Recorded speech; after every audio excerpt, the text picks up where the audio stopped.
we've moved to 5/8. Yep. Alright. Alright, bye. Jeez. Alright guys, welcome back to the channel. Head gummit.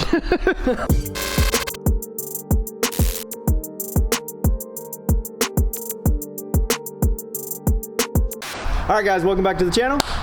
Today, we're starting on like number 4 or 5 super build. I've really lost count, but either way, we'll call it 5. I think it's 5. We're gonna rip this thing apart. First thing we gotta do in a super build, we've already done the cage. You guys already saw that video. So now we've got to start getting all the stuff off of it so we can get the frame stripped down. So the first thing I like to do is get it up in the air, get all the suspension out from under it, and then we'll set it down on jack stands, get the body off of it, get the motor and transmission transfer case out of it, and start plasma cutting all the brackets off of it. So I gotta get going or we're not gonna get done. Action! Safety first.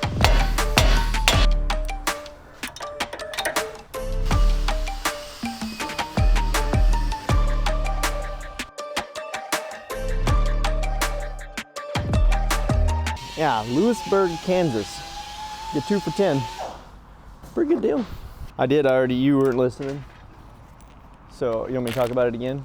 So anytime I'm taking a Jeep apart, whether I'm putting it back together or not, I try to stay as organized as possible. So I use a baggie system and I literally put every piece of hardware in a baggie and label it.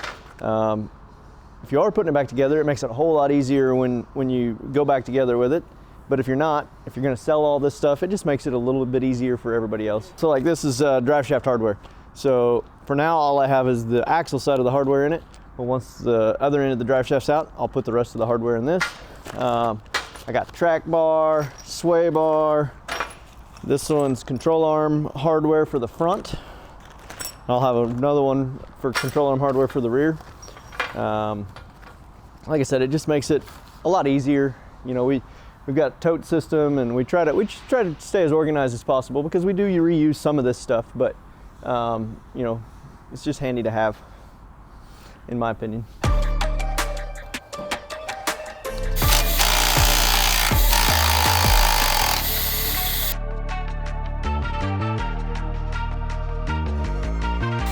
Hey. Yeah. Okay. That's good.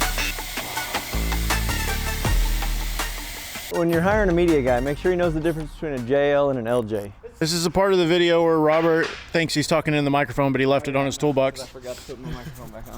Eric, your Jeep's dirty. Aaron, I'm so sorry, Aaron. I have Eric on my brain. I can't get that Sasquatch body out of my brain.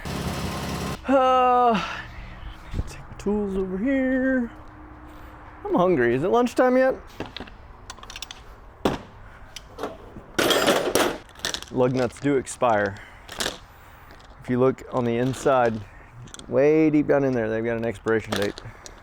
Are you serious? Only a few will get that joke. We'll see how many of the old schoolers are watching our videos, because there's a few that'll get the joke.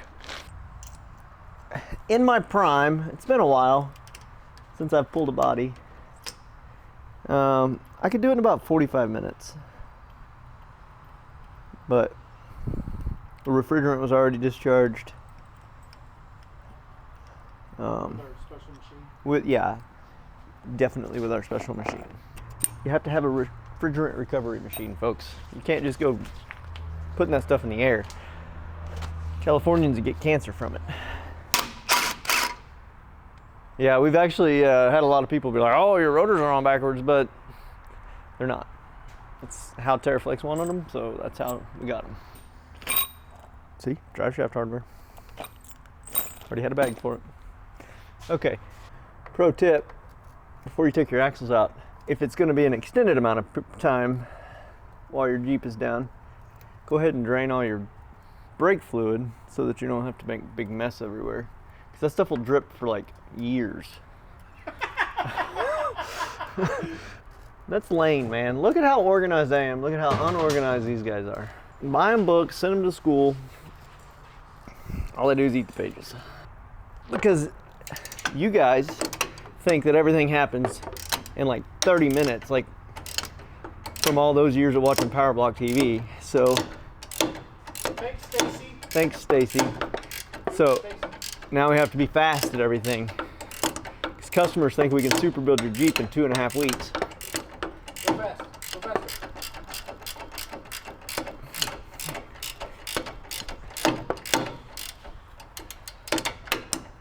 What do you need, Burger? My first Jeep? Oh no. I broke that. Sorry, Aaron. My first Jeep was technically not mine in the beginning, but I kind of inherited it. But it was a 91 YJ. 4-cylinder. I think it was a 4-cylinder. 5-speed for sure.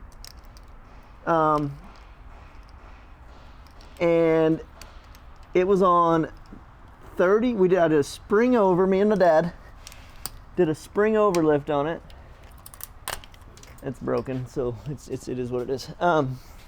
Did a spring over.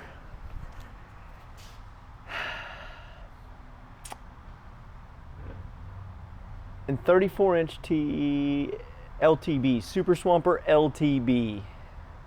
I don't know if they exist anymore or not, but they're pretty cool. They look pretty mean. Is that a 4-cylinder? I think it was a 4-cylinder. Yeah, if I remember correctly. I don't think it had air conditioning either. What's a YJ? Well, no, like I don't think it came with air conditioning. Put gears in it. It started out as my dad's project. It was kind of or us project, and then I inherited it to drive every day. It was white, had half doors. That was pretty cool. What I wouldn't get for half doors these days. But it was just on Dana 30 up front and a 35 out rear in the back. That little Jeep did a lot of stuff. My second Jeep was a Yeah, let's go through the list. Cherokee. I had a 85 Cherokee Laredo. It also had a really junky motor, the little 2.8 liter V6. Wasn't even really worthy of being called a V6. And then I, of course, living in a little redneck town that I live in, thought it would be super cool to put a rough country lift kit on it so that I could fit the 34-inch LTBs underneath, off of my YJ, underneath it, and you couldn't even like hit a bump at all and it would rub. Then my next Jeep was an 04 TJ Rubicon 5-speed. I didn't really get an opportunity to do much to it. Built a bumper for it, and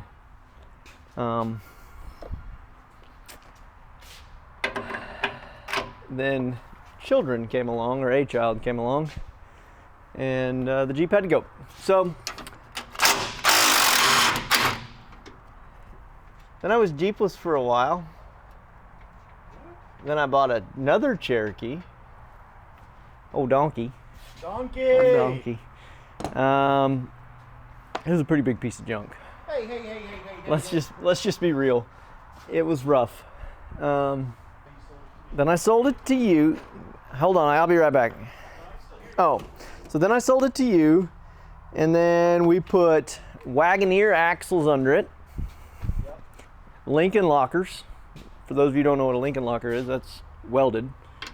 I was like, we didn't put lockers in it? Okay,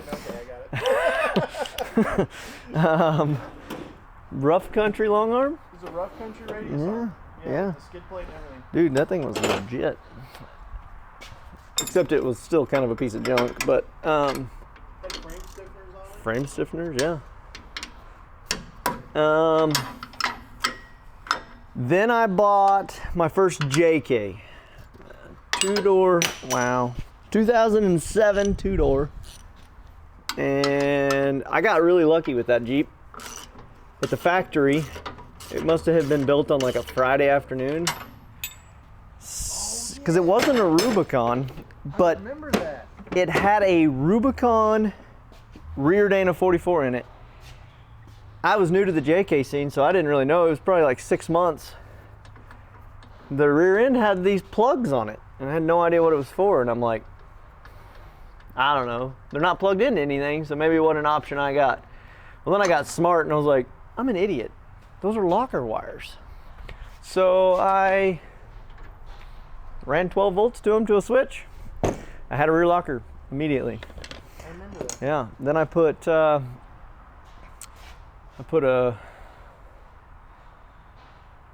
Lock-Right front locker in it. That was a terrible decision. Sleeved the front axle, and that was my first axle to sleeve, and so I didn't know that they weren't supposed to be as hard as this one was to get in. I literally had to beat it in with a sledgehammer so bad I mushroomed the end of it and had to like cut the end of the sleeve off because I couldn't get it in. I'd mushroomed it so bad. So the axle was pre-bent for me. I wheeled it like that for a couple years, and then I rolled it.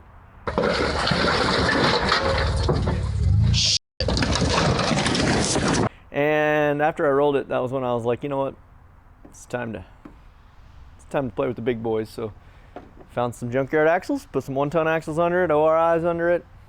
That was my first set of ORIs.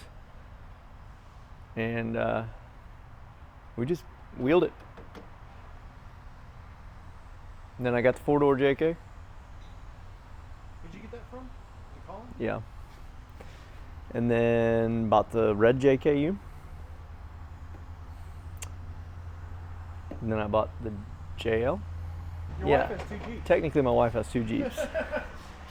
Technically. So yeah. But believe it or not, Jeep was not the first vehicle I ever owned. The first vehicle I ever owned was a 1981 Toyota pickup, TRD edition. Bought it off of a guy from our local club that we were in at the time. And it was pretty well built already. Had 33s, 529 gears, because Toyotas are weird. And locked front and rear. And then I bobbed the bed about a foot and had a bunch of motor issues with it, so I ended up selling it. We had the engine needed rebuilt, so I had it rebuilt, and it didn't last about 2 weeks before it started leaking oil out of the corner of the block. Well, come to find out, I could never prove it. Really, Russell? I could never prove it, but we're like 99% sure the machine shop dropped the block and it cracked. But they wouldn't own up to it, obviously. I'm like, you'd think a machine shop. I was young. I was like 15, you know. The camera. What can I do for you, gentlemen? The audience. I'm talking to our audience. Is it lunchtime? It's 7 minutes till. Let me get this other brake line off, and then we'll go. See what happens? That's what happens when you stand around. Mike finds you. Story time. Story time with Trail Daddy. Story time definitely cuts into my productivity time, though.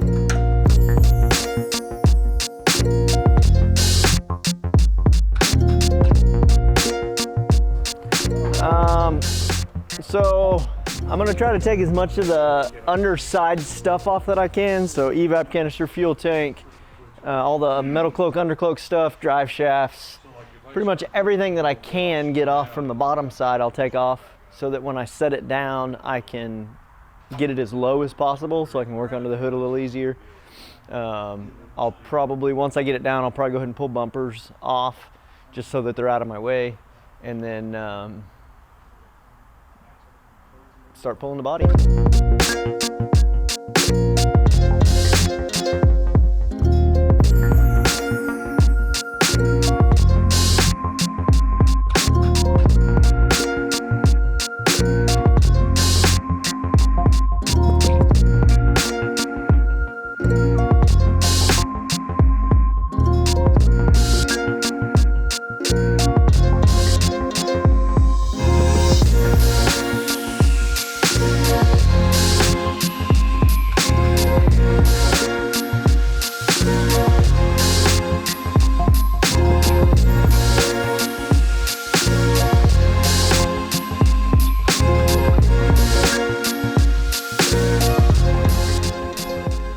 I'm going to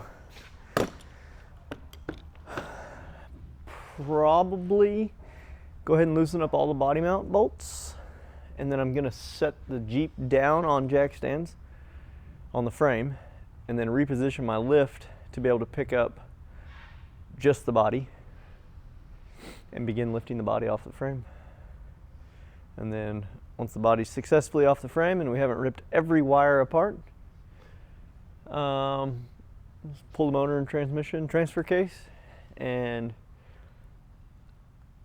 then it'd basically be ready to, we got a few little things to strip off of it still, but get all the wiring harness and all that good stuff off of it, but then it'll be ready to start hacking. I would say by tomorrow we'll be cutting brackets, get it all cleaned up, and then be time to go back together with it. It's funny, we take it all the way apart, just put it right back together. Anyway, that hydraulic line's still leaking. Pretty good. So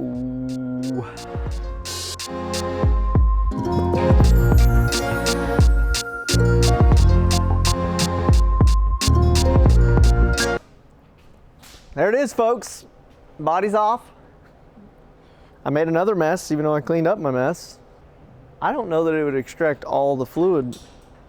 I think you'd still get drips. I drained everything before I took it apart. We will extract all fluids.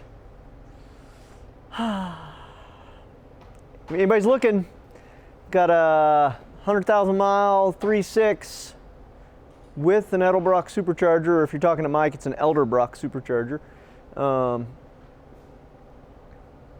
Nice setup. Nice setup. So, if you're looking for one, everything's here.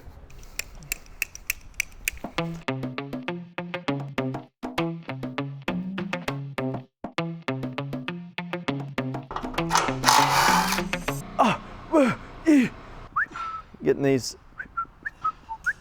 That's entrapment, isn't it? Yeah. Yeah, I didn't have room in my dumpster. You're not recording me, right? Oh, you're kind of flimsy is what I would have told him. Do your chain hang low? It's like Fight Club, we don't talk about it. Where did my 10mm go? Do your chain hang low? Yeah, this isn't gonna work. You get over here and get it out. Can you get HR on the line? Yeah. Robert called me a cripple. Only because he called me an idiot. I didn't call you an idiot. I said this is our first time. You called him Lord Farquaad. Oh. You called him Lord Farquaad. I didn't do such thing. You hear what I'm? You hear what I'm saying? Do you hear what I'm saying? I don't need to go up that much.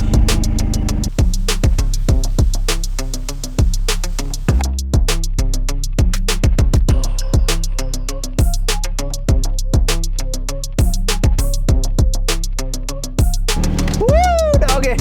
Whoa, what are you doing?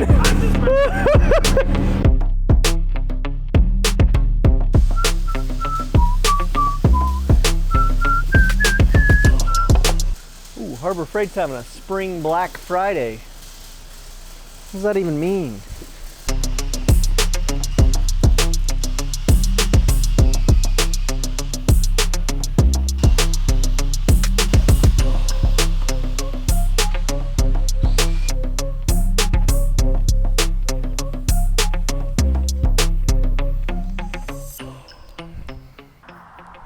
don't have any duck nuts on me, do I?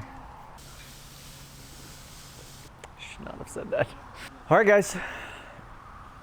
Frame is completely stripped. Body's off the frame. We've literally taken this Jeep completely apart. In the next video, you're gonna see us cutting all the brackets off, all the cross members that we don't need, control arm mounts, shock mounts, coil mounts, all that fun stuff. We're gonna cut it all off, get the frame all cleaned up, and then hopefully, if things go well, we'll put new brackets on in the same video. That may be a separate one, I don't know, but until then, make sure to like, subscribe, hit the notification bell, and we'll see you guys out there.